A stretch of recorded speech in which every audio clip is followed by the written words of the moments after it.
La bestia en la cueva, de Howard Phillips Lovecraft. La horrible conclusión que había ido gradualmente imponiéndose en mi mente confundida y reacia resultaba ahora de una espantosa certeza. Estaba perdido, completa y descorazonadamente perdido en las vastas y laberínticas profundidades de la cueva mamut.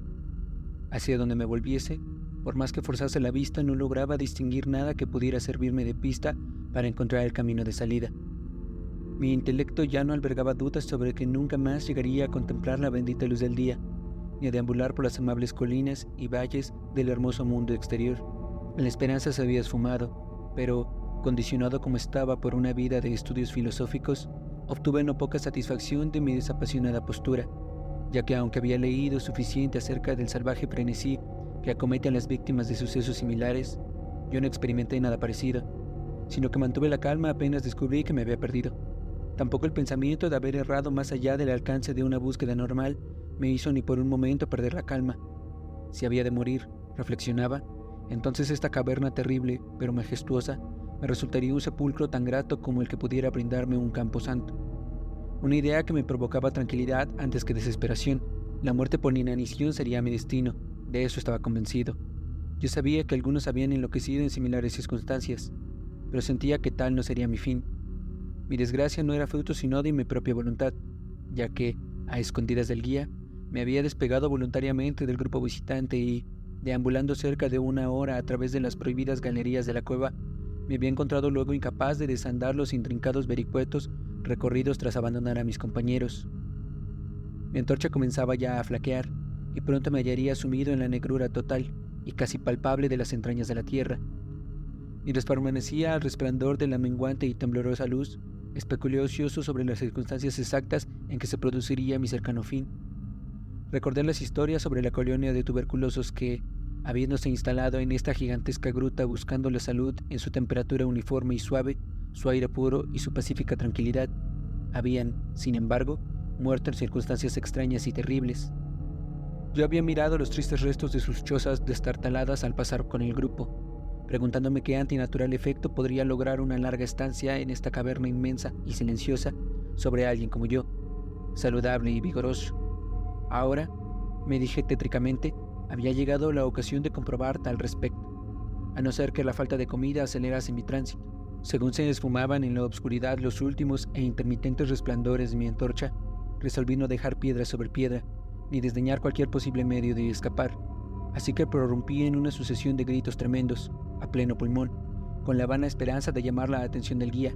Sin embargo, mientras vociferaba, tuve la sensación de que mis gritos resultaban un despropósito, y que mi voz, aumentando y reverberando por las innumerables paredes del negro laberinto circundante, no llegaba a otros oídos que los míos. Sin embargo, a una, mi atención se volvió sobresaltada hacia un sonido de suaves pasos que imaginé escuchar acercándoseme sobre el suelo rocoso de la cueva. ¿Era inminente mi salvación? ¿No habían sido entonces todos mis terribles temores otra cosa que naderías? Y el guía, y habiéndose percatado de mi inexplicable ausencia, había seguido mi rastro, buscándome a través de este laberinto calcáreo.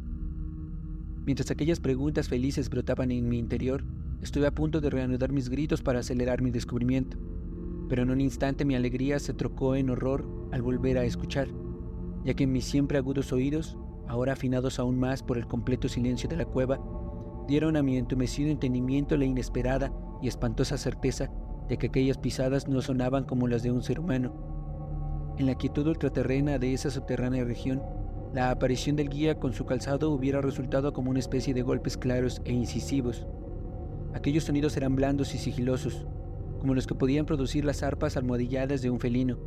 Además, a veces, escuchando cuidadosamente, me parecía distinguir el paso no de 2, sino de 4 pies. Ahora ya estaba convencido de que mis gritos habían despertado y atraído a alguna bestia salvaje. Quizás un puma extraviado por accidente en el interior de la cueva. Quizás, reflexioné, el Todopoderoso me había designado una muerte más rápida y misericordiosa que el hambre. Aunque el instinto de conservación, nunca apagado por completo, se conmovió en mi ser y, a pesar de que evitar el peligro que se acercaba podía depararme un final más largo e inclemente, me dispuse, sin embargo, a vender la vida lo más cara posible. Por extraño que pudiera parecer, mi mente no concebía otra intención en el visitante que la de una clara hostilidad. En consecuencia, permanecí inmóvil, esperando que la bestia desconocida, a falta de un sonido que la guiase, perdiese mi dirección y pasase de largo. Pero esa esperanza iba a revelarse infundada, ya que aquellas extrañas pisadas avanzaban implacables. Sin duda, el animal me olfateaba y, en una atmósfera tan absolutamente limpia de cualquier influencia contaminante como resulta la de una cueva, podía sin duda seguirme hasta gran distancia. Por consiguiente, viendo que debía armarme para defenderme de un extraño e invisible ataque en la oscuridad, tanteé en busca de los mayores de entre los fragmentos de roca dispersos por doquier en el suelo de la caverna circundante, y empuñando uno en cada mano, listos para ser usados, esperé resignado los inevitables sucesos. Mientras, el odioso paso de Garra se acercaba.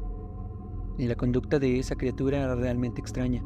Casi todo el tiempo, los movimientos parecían propios de un cuadrúpedo, moviéndose con una curiosa descoordinación entre miembros delanteros y traseros. Y, sin embargo, durante algunos pocos y cortos intervalos, me pareció que caminaba sobre dos patas tan solo. Me pregunté qué clase de animal tenía delante. Debía tratarse, suponía, de alguna infortunada bestia que había pagado la curiosidad de indagar a las puertas de la terrible gruta con una reclusión de por vida en esas interminables profundidades. Sin duda, se alimentaba de peces ciegos, murciélagos y ratas de la cueva, así como de los peces comunes que nadan en los manantiales del río Verde, el cual comunica por vías ocultas con las aguas de la caverna.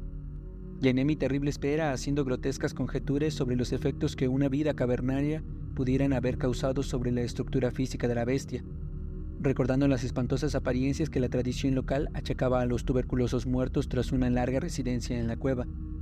Entonces, con un sobresalto, recordé que, aun en el caso de lograr matar a mi antagonista, nunca llegaría a contemplar su apariencia, dado que mi antorcha se había extinguido hacía tiempo y no tenía encima ni una cerilla. La tensión mental se volvía ahora espantosa. Mi imaginación desbocada conjuraba formas odiosas y temibles en la siniestra oscuridad circundante, que parecían casi presionarme. Las espantosas pisadas se acercaban, cerca, más cerca. Creo que debí lanzar un grito, aunque de haber sido en verdad tan timorato como para hacerlo, mi voz apenas debió responderme. Estaba petrificado, clavado al sitio. Dudaba de que mi brazo derecho me respondiera lo bastante como para disparar sobre el ser llegado el momento crucial.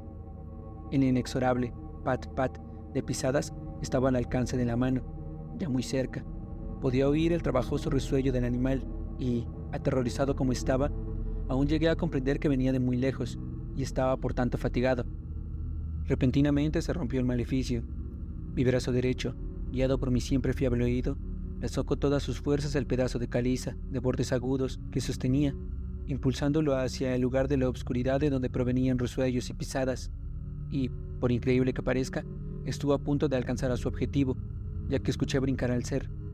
Yendo a cierta distancia y pareciendo detenerse ahí, reajustando el tiro, lancé el segundo proyectil, esta vez con mejores resultados, ya que lleno de alegría oí cómo la criatura caía de una forma que sonaba a desplome, quedando sin lugar a dudas tendida e inmóvil. Casi desbordado por el tremendo alivio consiguiente, me recosté tambaleándome contra la pared. El resuello proseguía, pesado, boqueando inhalaciones y exhalaciones, así que comprendí que no había hecho otra cosa que herir a la criatura, y cualquier deseo de examinar el ser se esfumó. Por fin, algo semejante al miedo ultraterreno y supersticioso se alojó en mi cerebro, y no me aproximé al cuerpo, ni seguí cogiendo hiedras para rematarlo. En vez de eso, eché a correr tan rápido como pude y, tanto como me lo permitía mi frenético estado, por donde había llegado. Bruscamente escuché un sonido, o, mejor, una sucesión regular de sonidos. Al instante siguiente se habían convertido en un golpeteo claro y metálico. Ahora no había duda, era el guía. Y entonces grité, chillé, vociferé, incluso aullé de alegría contemplando en los techos abovedados la luminosidad débil y resplandeciente que yo sabía que era el reflejo del brillo de una antorcha aproximándose. Corrí al encuentro del resplandor y, antes de comprender del todo lo que hacía, estaba a los pies del guía, abrazándole en las botas, balbuceando a pesar de mi reserva ostentosa de una forma que resultaba de lo más insensata y estúpida, borbotando mi terrible historia y, a la vez, atrullando a mi oyente con mis demostraciones de gratitud. El guía había notado mi ausencia cuando el grupo volvió a la entrada de la cueva y, llevado por su intuitivo sentido de orientación, había procedido a realizar una exploración exhaustiva de los pasadizos frente a los que me viera por última vez, localizando mi paradero tras una búsqueda de unas 4 horas. Cuando me hubo encontrado, yo, envalentonado por la luz de su antorcha y por su compañía, comencé a pensar en la extraña bestia a la que había herido unos metros más atrás, en la obscuridad, y sugerí que fuéramos a ver, con ayuda del hacha, qué clase de criatura había abatido yo. Así que me volví sobre mis pasos, esta vez con un valor que nacía del estar acompañado, hasta el escenario de mi terrible experiencia. Pronto descubrimos un cuerpo blanco en el suelo, más blanco aún que la propia caliza resplandeciente. Avanzando con precaución, prorrumpimos en simultáneas exclamaciones de asombro, ya que de todos los monstruos antinaturales que pudiéramos haber contemplado en nuestra vida, este resultaba con mucho el más extraño. Parecía ser un mono antropoide de grandes dimensiones, escapado quizás de algún circo ambulante.